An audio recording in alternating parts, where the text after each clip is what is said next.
الحمد لله وحده والصلاة والسلام على من لا نبي بعده. کله چې د جمعې په ورځ خطبه شروع شي نو بیا منځ کول او خبرې کول مکروه تحریمي او ګناه کبیره ده. د دې لپاره ډېر دلایل دي. د الله پاک په توفیق باندې تاسو یو څو احادیث واورئ. عن سلمان رضي الله عنه قال قال رسول الله صلى الله عليه وسلم من اغتسل يوم الجمعة وتطهر بما استطاع من طهر ثم ادهن أو مس من طيب ثم راح فلم يفرق بين اثنين فصلى ما كتب له ثم إذا خرج الإمام أنصت غفر له ما بينه وبين الجمعة الأخرى. صحيح بخاري جلد أول صفحة يوصل أو تليرش. یعنی حضرت سلمان فارسی رضی الله عنه فرمایي چې رسول الله صلی الله علیه وسلم فرمایلی دي چې څوک چې د جمعې په ورځ غسل وکړي او تر خپلې وسې او طاقت پورې صفایي وکړي، بیا تیل ولګوي او یا خوشبویي ولګوي، بیا مانځه ته لاړ شي، نو د دوو کسانو په منځ کې جدایي رانه ولي، یعنی په اوږو باندې وانه وړي، بیا چې څومره ورته الله لیکلي وي هغومره مونځ وکړي، بیا چې کله امام د خطبې دپاره راووځي نو چپ شي، نو به بخلی شي د ده دپاره هغه ګناهونه چې د دې جمعې او د تیرو جمعې په منځ کې کړي وي. نو چې د خطبه شروع شي او دی چپ شي نو دا پیغمبر علیه السلام بشارت ورته ورکړو چې د ده ګناهونه به معاف شي. وابیان چې کله خطبه شروع می 2 رکعته مونځ کوي نو دا زیری د مغفرت د دوی په حق کې نه دی. السلام علیکم ورحمت الله. محترم ورونو، د رحم الله یو بل دروغ یې دا دی چې خپل مذهب د بچاو دپاره هر څه کوي دا ظالمان. د نبي علیه السلام احادیث که په سیند کې غورځېږي که هر چېرته غورځېږي، خو مذهب یې چې بچ شي هغه دپاره یې کوشش شروع دی. مسله یې دا بیانه کړې ده چې کله خطبه شروع وي نو په دې حالت کې 2 رکعته مونځ دا کول څنګه دي. په حدیثو کې الحمدلله زه به انشاءالله تقریبا یو 15 روایتونه پیش کوم چې دا مسله ثابت ده چې د خطبې په حالت کې کله چې امام خطبه کوي تر راغلې 2 رکعته کولی شي. دا خبرو سره یاد ساتئ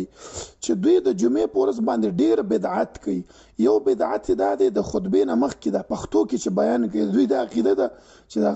دغه خطبه په عربي ژبې نه بله کې نه کېږي، نو اول په پښتو کې اردو کې بیان وکړي، بیا وروسته ولاړ شي یو وار ودرېږي 1 منټ خطبه، هغه ته خطبه ویل کېږي، خو هغه اصل کې په پښتو کې په هره ژبه کې جایز ده. نو دغه خطبې حالت کې چې یو کس راغی 2 رکعته کولی شي که نه.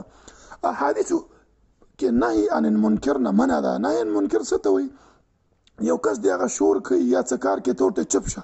دې نه نبي علیه السلام منع کړی. دا مونږ منو ځکه دې کې شور شغب راځي، مسجد کې شور جوړیږي، خطبه خلک نه اوري، دا منافع ده د خطبه. نو دا شریعت منع کړی. هر چې 2 رکعته کولی هغه باره کې به تاسو دا روایتونه وګورئ او تاسو وګورئ چې دا مقلدین د نبي علیه السلام حدیث څنګه د مذهب دپاره غورځي. ځکه خو مونږ ویو مقلدین د دین په یوه حصه عمل کوي، یوه حصه باندې عمل کوي، د نور ټولې پرېښي ده. ولې؟ زمونږ په مذهب کې نشته، زمونږ په مذهب کې نشته، د ناشنا قول نه پوهېږو چې دوی دا مذهب بسي. تاسو دا حدیث واورئ چې نبي علیه السلام د خطبې په حالت کې 2 رکعاتو باره کې ویلي چې تاسو یې وکړئ. جابر بن عبدالله فرمایي چې رسول صلی الله علیه وسلم ویل داسې چې هو یخطب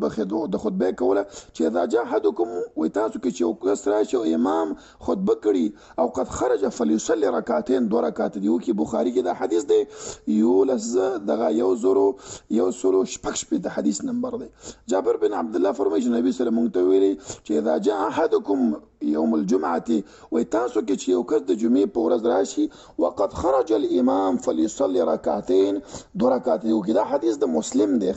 2022 حدیث نمبر دی. جابر بن عبدالله فرمایي چې جاء رجل والنبي صلی الله علیه وسلم یخطب، وایي نبی صلی الله علیه وسلم خطبه کولی او کس راغی، کس کېناسته، فقال صلیت یا فلان، یا فلانې 2 رکعته دي وکړه، کېناسته، چې لا، وایي قم فرکع، جګ شه 2 رکعته وکړه. یعنی مسجد نه چې بهر ته راغلي 2 رکعته کوئ، دا خبره زده کړئ. عام نوافل نه 2 رکعته دي تحیت المسجد، وایي دا کولی شي.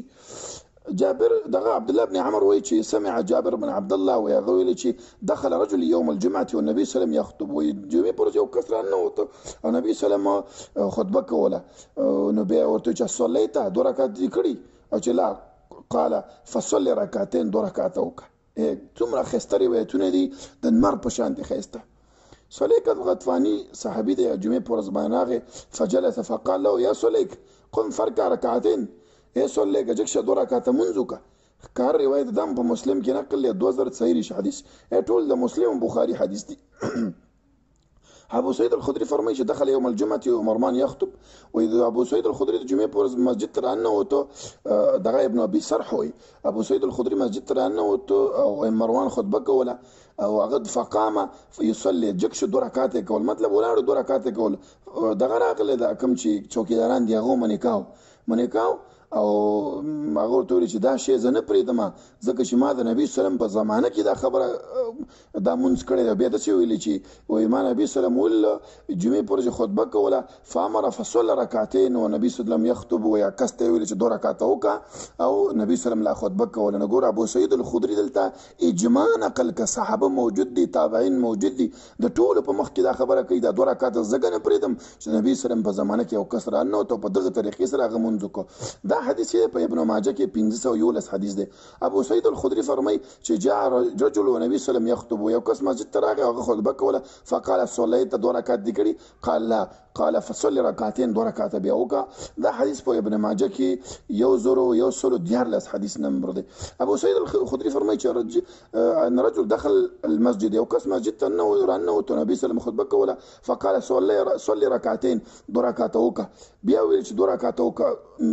بار هر جمعه بچرات دا به ورته ویل نو ګور دا یو ورځ حکم نو دا د هر جمعې حکم دی ابو سعید دغه فرمای ابو هريره رضی الله عنه سوليت الغطفاني راغی مسجد ته او نبی سلام ورته ویل چې صلیت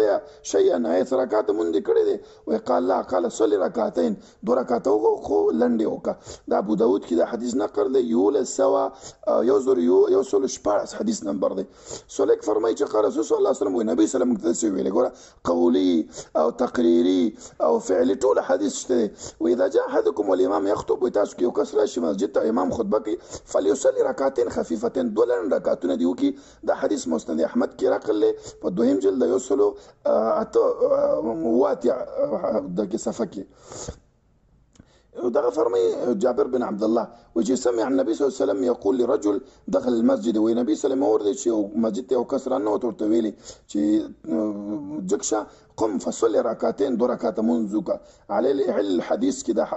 حديث نقل رقم الحديث 615 حديث نمبر ده جابر بن عبد الله فرمای چې قال رسول الله صلى الله عليه وسلم ومنت النبي صلى الله عليه وسلم ویلي چې اذا جاء احدكم والامام يخطب تاسو کې یو کس مسجد ته راشي او نو به سکی خطبه کې امام فليصلي ركعتين قبل ان يجلس و د کیناسل مخکي 2 رکعات منذ محترم ورون تاسو شمار د روایتونه د مر په شان د خسته